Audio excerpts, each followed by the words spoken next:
엘리야가 그곳 굴에 들어가 거기서 머물더니 여호와의 말씀이 그에게 임하여 이르시되 엘리야야, 내가 어찌하여 여기 있느냐? 그가 대답하되 내가 만군의 하나님 여호와께 열심히 유별하오니 이는 이스라엘 자손이 주의 언약을 버리고 주의 제단을 헐며 칼로 주의 선지자들을 죽였음이오며 오직 나만 남았거늘 그들이 내 생명을 찾아 빼앗으려 하나이다. 여호와께서 이르시되 너는 나가서 여호와 앞에서 산에 서라. 하시더니 여호와께서 지나가시는데 여호와 앞에 크고 강한 바람이 산을 가르고 바위를 부수나 바람 가운데에 여호와께서 계시지 아니하며 바람 후에 지진이 있으나 지진 가운데에도 여호와께서 계시지 아니하며 또 지진 후에 불이 있으나 불 가운데에도 여호와께서 계시지 아니하더니 불 후에 세미한 소리가 있는지라.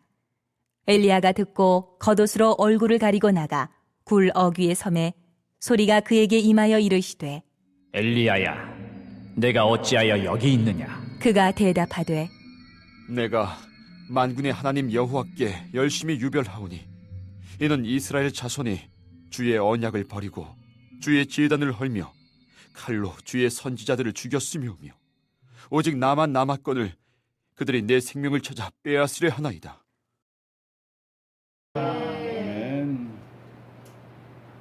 너희는 택하신 족속이요 왕같은 제사장들이요 거룩한 나라요 그의 소의 백성이니라. 아멘. 우리를 하나님께서 어두운 데서 불러내어 주셔서 귀한 빛에 들어가게 하시는 은총을 입게 하여 주셨다 그랬어요. 근데 오늘 말씀을 보면은 엘리야 우리가 너무 잘합니다. 근데 이 엘리야가 노덴나무 아래서 잠이 들었을 때 너무 지쳐있는 이들의 천사가 와서 깨워서 떡과 물을 먹게 한 다음에 또 40주야를 걸어갈 수 있는 힘을 주셨던 것을 볼 수 있습니다. 엘리야가 호렙산 굴에 들어가서 머물러 있을 때 하나님이 찾아오셨습니다.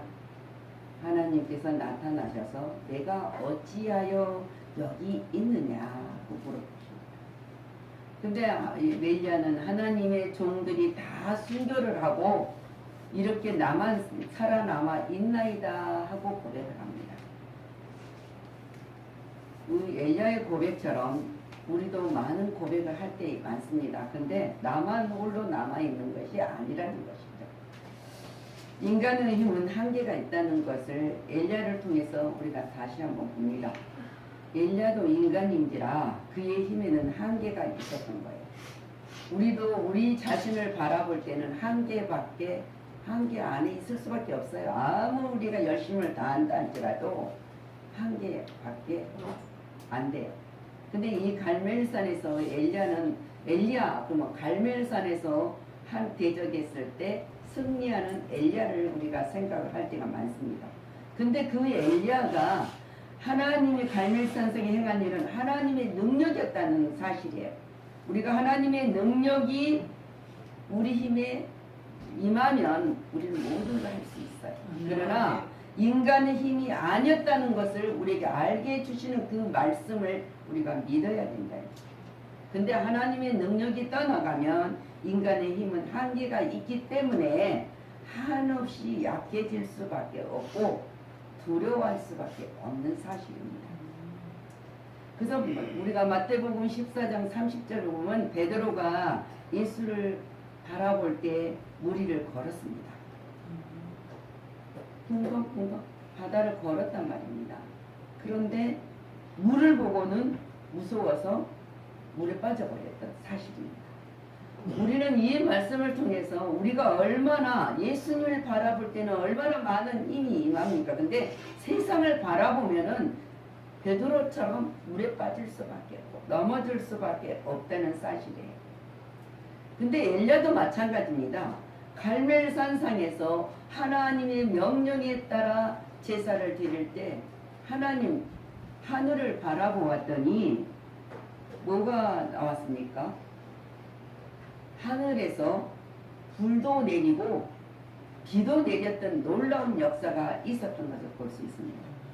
근데 산 아래를 이세벨에 해두는 칼을 볼 때 오늘처럼 연약 가운데 피해 있다는 거예요.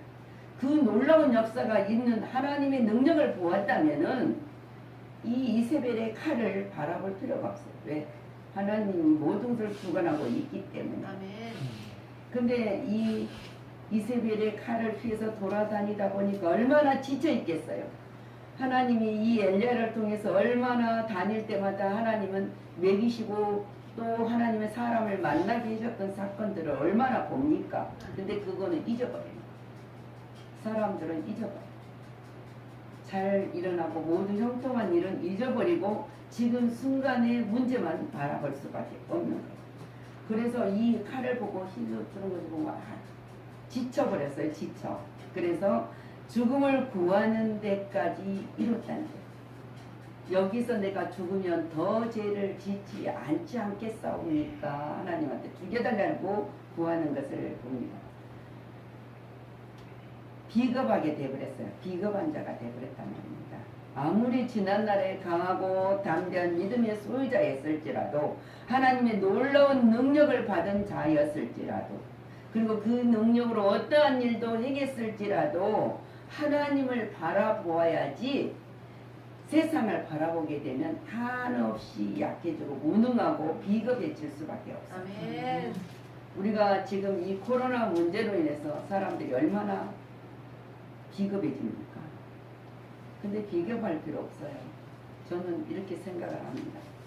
하나님의 오늘 엘리야 이 말씀을 통했을 때 하나님은 사명이 끝나기 전에는 절대 우리를 죽이지도 아니하시고 아멘. 가난하게도 안 하신다. 아멘. 그러니까 사명이 그 감당할 수 있는 것은 하나님을 바라봐야 된다. 아멘. 자, 이세벨의 피 칼을 피해서 호렙산을 도주하여 낙심 중에 있는 엘리야에게 하나님이 다시 나타나요. 나타나서 오늘 강풍과 지진과 큰 불이 엘리야 앞으로 지나갔으나 그 중에 하나님은 계시지 않았다. 그렇게 써 있어요. 하나님은 어지러운 세상, 시끄러운 세상, 정말 우리가 믿음 없이 허덕이는 세상에는 하나님이 개입을 안 하신다. 그 말이에요. 이때 강한 바람과 지진과 불이 지나온 그 후에 고요한 중에 하나님의 세미한 음성으로 하나님이 나타나서 엘리야를 부르십니다. 새로운 사명을 주잖아요. 불렀어요. 너는 다메섹에 가서 하살에게 기름 부어 아라방을 세우고 또 에후에게 기름을 부어 이스라엘의 왕이 되게 하고 예세 엘리사에게 기름을 부어 너희를 데리려 선지자가 되게 하라는 명령을 받습니다. 이 명령을 받아 우리에게는 사명이 끝나지 않으면 안 죽는다니까요. 절대 안 죽습니다. 우리가 잘못해서 고난도 겪고 고통도 겪고 상처도 입어요. 그러지만 하나님은 절대 그걸 원하시지 않는다는 거예요. 자, 오늘 보면은 큰 바람 중에 계시지 않았다고 말하고 있어요. 이 바람은 요란한 세상이에요. 요란한 세상 현상을 말하고 있어요. 세상에는 항상 심한 바람이 그치지 않습니다. 어떤 바람이 그치지 않습니다. 남을 비판하고 판단하고 남을 정죄하고 거짓된 입술들을 여고 현혹시키고 혼란스럽게 만드는 이 모든 세상을 우리를 하나님은 안 계셔요. 근데 세상을 향해 문을 열어놓은 개인이나 가정이나 국가에서도 불안하고 풍랑이 그치지 않아요. 그러나 그런 곳에는 하나님이 자정하지 않으신다. 우리는 정말 하나님이 어디 계실까 생각을 해야 돼요. 그리고 지진 가운데도 계시지 않았다. 그렇게 지금 말씀하고 있어요. 지진은 어떤 겁니까? 유월이 투쟁하고 처참한 파괴를 말해요. 지진이 일어나서 흔들리면 지진이 일어서 땅이 갈라지니까 하나님한테 불순종 고라 자손이 다 땅으로 묻혀서 그 놀라운 역사가 우리는 보지 않습니까? 그래서 지진이 일어나면은 뭡니까? 많은 생명과 재산이 일시에 무참히 파괴돼요. 개인끼리 투쟁, 민족간의 전쟁, 이것도 모두가 끔찍한 인간의 지진이에요. 나를 누가 괴롭히는 것 가운데서 내가 이기지 못하고 거기 싸우고 그러면은 그건 지진이란 말입니다. 우리가 그러잖아. 아우 머리에 지진이 났어. 그래가지고 아무 생각이 없어. 왜 그냥 머리를 혼동하게 만들어 놓으니까 아무 생각도 없는 거예요. 자, 근데 해교도들은 칼과 코난정을 들고 유혈 정복에 힘쓰면서 사는 거예요. 언제나 성경은 코난도. 우리는 오직 하나님 말씀으로 산다면서 칼을 들고 싸울 때도 하나님 말씀을 들고 싸워. 공산당은 근데 어떤 겁니까? 피해 혁명을 통해서 자기네들이 만들어낸 유도피아를 만들려고 해요. 공산당. 근데 누구를 죽여야 되잖아. 피를 흘려야 돼. 그리고 유도피아를 건설하겠다고 하면서 무수한 살력을 하고 있는 것을 볼 수 있습니다. 그러나 칼을 쓰는 자는 칼로 망한다 그랬어요. 하나님 법칙이에요. 사람의 법칙이 아니라. 그리고 하나님은 불 가운데도 계시지 않았다고 했습니다. 불은 분노와 질투를 의미해요. 불은 분노와 질투. 우리가 분을 품고 모든 사람 질투라는 것은 뭡니까? 그 사람을 내가 뭔가 정복하고 지배할 위해서 하고 있는 거잖아요. 그래서 불은 우리의 생활 속에서 악독한 혀를 말하고 있어요. 혀로는 얼마나 악독한 혀로는 많은 사람을 죽입니까? 그래서 야고보서 3장 6절에 혀는 곧 불이요 그래서 불의의 세계라. 혀는 우리 지체 중에서 온몸을 더럽히고 삶의 수레바퀴를 불사르나니 그 사르는 것이 지옥불에서 나오느니라. 우리가 지옥을 생각을만 하지 보지 않으니까 꺼지지 않는 지옥불에서 나오는 그 고통이라는 거예요. 그래서 우리는 혀를 잘 다스려야 된다. 혀를 다 다스리면은 하나님의 역사가 놀랍게 일어난 거예요. 그래서 불은 또 심판의 상징이잖아요. 고린도전서 3장 13절 각 사람의 공적이 나타날 터인데 그날의 공적을 밝히리니 이는 불로 나타내고 그 불이 각각 사람의 공적이었던 것을 시험할 것임이니라. 우리는 믿음으로 삽니다. 그런데 입으로는 하나님을 닮은 것 같고 찬양도 잘하고 기도도 잘하는데 마음의 심령 속에서는 하나님이 안 계시는 것 같을 때가 너무나 많다는 거예요. 제가 이 말씀을 생각하면서 제가 너무 힘들고 어려웠을 때 하나님이 이 말씀을 주시는 거예요. 오래전에 한 30년, 40년 지났어요. 그런데 힘이 생기더라고요. 그러면서 저도 엘리야같이 똑같은 고백을 했어요. 힘들어서. 하나님, 그래도 그 엘리야를 쓰시는 하나님, 그러나 엘리야에게 모든 걸 주시고 먹이시고 입히시는 하나님, 근데 저는 엘리야가 그래도 죽기를 구했지 않느냐. 근데 저는 더 힘이 듭니다. 그런 고백을 했어요. 그랬더니 하나님이 뭐라고 말씀을 하시겠습니까? 아무 말씀 안 하셨겠습니까? 엘리야가 힘이 잃었느냐, 힘을 얻었느냐, 오늘 성경도로 보면 힘을 얻었잖아요. 그래서 40주야를 갔다, 걸어가서 하나님의 산에 호렙산에 올라서 다시 굴 속에 숨어 있어요. 거기까지 하나님이 먹이시고 또 재우고 또 먹이시고 두 번이나 했다면은 아마 우리 신앙인들은 엘리야보다 나을 수 있어요. 40절을 갈 수 있는 힘을 줬으니까 계속 가면 되잖아요. 근데 또 굴 속에 숨어요. 숨어 있어서 있을 때 하나님이 찾아오시지 않습니까? 하나님은 세미한 음성 중에 다시 엘리야를 부릅니다. 신비로우시고 하나님은 우리의 고요한 묵상 중에 골방에 속에 기도하는 때 골방에 뭐 처박아서 기도하는 것이 아닙니다. 오직 하나님만 바라보고 하나님만 의지하고 하나님한테 맡기면서 기도하고 우리가 세상에 어지럽고 강풍 있고 환란 있는 거 쳐다보지 말고 전능하신 하나님을 쳐다보면서 맡길 때 하나님은 그곳에 계셔요. 때로는 깊은 산은 우리가 기도 같은데 산에 가서 기도를 하잖아요. 근데 우리가 묵상 중에서도 전철을 타고 가도 모든 사람들의 앞에 있는 모습을 보지 말고 눈을 딱 감고 하나님 명상으로 하나님을 바라봐요. 그리고 기도가 가요. 뭐 기도는 막 어디 한 자리 모여서 무너지고 해서만 하는 것이 아니라 기도하면서 제가 어느 분이 저한테 이렇게 묻더라고요. 목사님은 전철 안에 들어가서 뭉둥 감고 기도를 하는데 어떤 기도를 합니까? 하고 물어봐요. 어떤 기도를 할 것 같아요? 내가 이 전철을 다 타고 갈 때까지 하나님의 함께 해주심을 감사를 드리고 이 타고 있는 모든 사람들이 하나님을 영광을 돌리게 하여 주옵소서. 그 기도를 하는 거예요. 그리고 나는 이제 하나님한테 묵상을 하는 거죠. 하고 싶은 말 다 해요.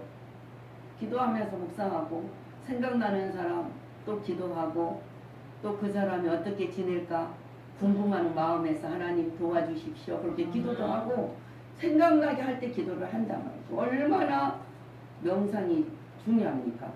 그때 하나님이 임하셔요. 말씀을 주신단 말입니다. 우리가 그것이 밀실기도, 하나님만 바라보는 기도, 밀실기도에 힘쓰고 가끔은 내가 답답하면은 그냥 길거리 아무 사람 다니지도 않는데 걸어요. 운동을 겸 걸어.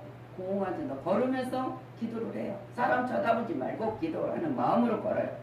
그러면 하나님이 응답하신다. 어디서나 임마누엘로 함께 계시기 때문에 하나님은 응답을 하시고 세미한 음성으로 알려준다. 막 큰 소리로 그냥 알려주는 게 아니라 들을 듯, 들릴 듯, 말 듯.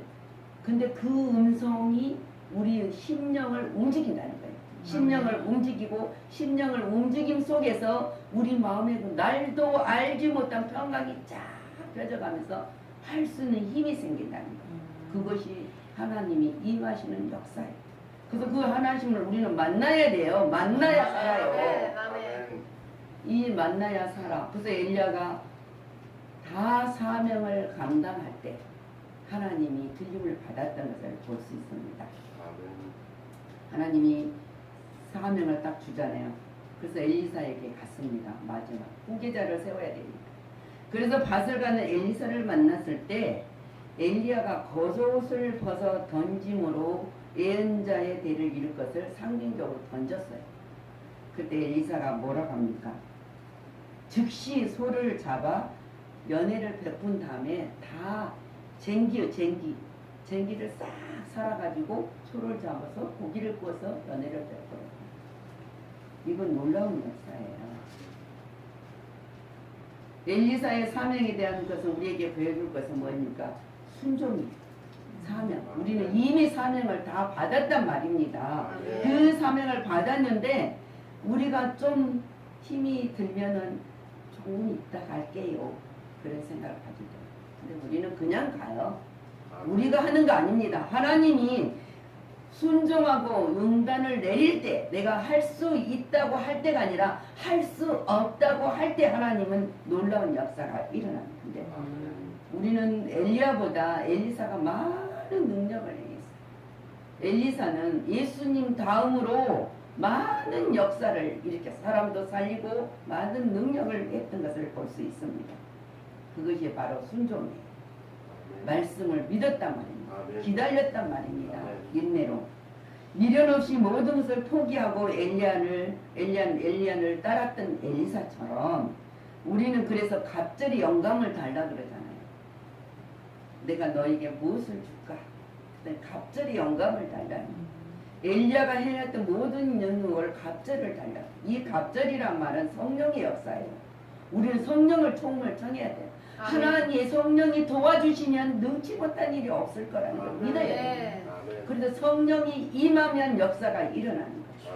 성령이 내려주셔야만 우리가 힘을 얻을 수 있는 거예요. 자, 우리가 제일 잘 아는 베드로. 얼마나 예수님 앞에 주는 그리스도시요 살아계신 하나님의 아들이다 한 베드로. 다 버릴지라도 나는 절대 주님을 버리지 않겠습니다 하는 베드로. 그 베드로가 예수님이 십자가에 끌려가니까 배신을 했잖아요. 근데 예수님이 미리 말을 해줬는데도 배신을 했어요. 3번 내가 부인할 것이고 그때 그대로 부인하고 예수님을 부인만 했으니까 저주까지 했잖아요. 근데 하나님 포기하지 않아요. 예수님 포기하지 않습니다. 예수님 부활한 예수님을 직접 눈으로 우리가 보았다면은 우리는 아마 여기 앉으신 여러분들은 절대로 예수님을 놓지 않았을 거예요. 예수님 봐왔지만 베드로는 이제는 끝났다. 그리고 고기잡이로 갔잖아요. 이제 생활로 가서 살아야지. 이제 예수님 돌아가시고 끝났으니까 예수님 따라다닐 필요도 없으니까 이제는 또 고기를 잡아서 먹고 살아야지. 그런데 예수님은 거기까지 찾아오지 않습니다. 그거를 찾아온 것을 베드로를 와서 네가 나를 사랑하느냐 사랑하느냐 사랑하냐 세 번 부르면서까지 했던 것처럼 베드로에게만 찾아오는 하나님이 아니시라. 여러분이 잠들어 있을 때 깨운단 말이에요. 그리고 병들어 있을 때 하나님이 낫고자 원하느냐 찾아오신단 말이에요. 그럴 때 여러분은 믿음으로 다음에 예 낫고자 원합니다. 그러면 내 믿음대로 될지어다. 아멘. 그래서 역사가 일어났던 것을 볼 수 있습니다. 그래서 이 엘리사가 엘리야의 갑절의 영감을 구할 때 성령의 갑절의 영감을 받았다는 거예요. 그래서 놀라운 역사가 일어났어요. 우리는 주님만 바라보아야 됩니다. 아멘. 주님 앞에 맡기라고. 내가 주님을 의지하라고. 아무리 내가 세상의 권력과 모든 걸 가지고 돈 모든 거 있고 재산도 있을지라도 하나님이 허락지 않는 것은 아무 소용이 없어. 아멘. 근데 하나님이 허락하시면 모든 걸 채워준다는 게 내가 하는 일을 내가 힘이 있어서 내가 할 수 있는 재주가 있어서 일을 한다고 생각하면 그러면 해봐라 그래요. 하나님. 해봐라. 근데 안 돼요. 근데 하나님 모든 것을 내놓고 어린아이가 물고기 2마리와 보리떡 5개를 내놓고 여기로 무엇을 안 데려가 할 수 있사옵니까? 주님한테 물었을 때 5,000명이 먹이고도 12바구니가 남았던 역사가 있어요. 근데 우리는 오병이 역사를 나는 내려놓지도 않고 하나님한테 맡기지도 않으면서 하나님 오병이의 축복을 주시옵소서 기도하는 어리석은 신앙인들이 얼마나 많습니까? 오늘 엘리야도 마찬가지. 하나님이 물이 목말라 가뭄이 와서 물이 없을 때도 하나님이 지시한 가운데 사립방 가브에게 가서까지 먹이게 하시고 했던 그 엘리야. 그 엘리야 우리는 그걸 보면서 나는 신앙이 엘리야 같은 신앙인가 아니면 엘리사 같은 신앙인가를 우리는 점검할 수 있어요. 오늘 이 말씀을 생각하면서 우리는 언제나 하나님은 시끄러운 곳에 안 계셔요. 세미하게 우리가 하나님과 임재를 기다리면서 바라보고 맡길 때 세미하게. 근데 우리가 그 세미한 음성은 시끄러운 소리를 듣고만 있으면 세미한 음성은 절대 못 듣습니다. 시끄러운 소리는 싹 차단을 하고 눈도 싹 감고 어지러운 세상 보지 말고 지진이 일어난 것도 눈을 안 뜨면 몰라요. 물론 우리가 서 있는데 지진이 일어나면 알겠지만 우리가 눈으로 보는 지진이거든요. 우리는 지금 몸에 서 있는 지진이 아니라 눈을 감고 있으면 안 보여요. 눈을 감고 하나님만 바라보았을 때 하나님이 세미하게 지시하신다는 거예요. 엘리야에게 지시한 거죠. 아합 왕을 세우고 이스라엘 왕을 세우고 후계자 엘리사를 세워라. 그래서 그 뒤에 보면은 아합 왕이 칼로 죽여서 도망온 자는 에후가 죽이고 에후가 에서 도망한 자는 엘리사가 죽일 것이다. 하나님을 떠나기 위해서는 이렇게 세워서 다 역사를 일으킨 겁니다. 오늘 우리 세미한 음성을 듣는 삶으로 하나님께 영광이 되는 삶을 사셨을 때 우리는 놀라운 표적이 일어난다는 거예요. 삶 속에서. 그래서 증언하는 자가 되시기를 주님의 이름으로 축복합니다. 기도합니다. 우리는 주님만 바라보면서 엘리사가 갑절의 영감을 받아 항상 강하고 담대한 믿음을 가서 낙심하거나 좌절하지 않고 날마다 살아갔던 것처럼 우리는 주님을 바라보면서 성령님의 도움과 가르침과 인도를 온전히 바라보면서 의지하였을 때 놀라운 역사가 일어납니다. 하나님의 음성은 강하게 지진이 불로 일어나는 것이 아니라 세미하게 우리에게 들려줍니다. 내가 너를 사랑한다고. 너도 나를 사랑하냐고 묻습니다. 그때 우리는 아멘으로 대답했을 때 역사가 일어납니다. 성령의 충만한 역사로 장담하는 신앙이 아니라 하나님 앞에 온전히 순종하는 신앙인으로 체험의 현장에서 증언자가 되게 하여 주옵소서. 예수 그리스도 이름으로 축복하고 기도하였습니다. 아멘.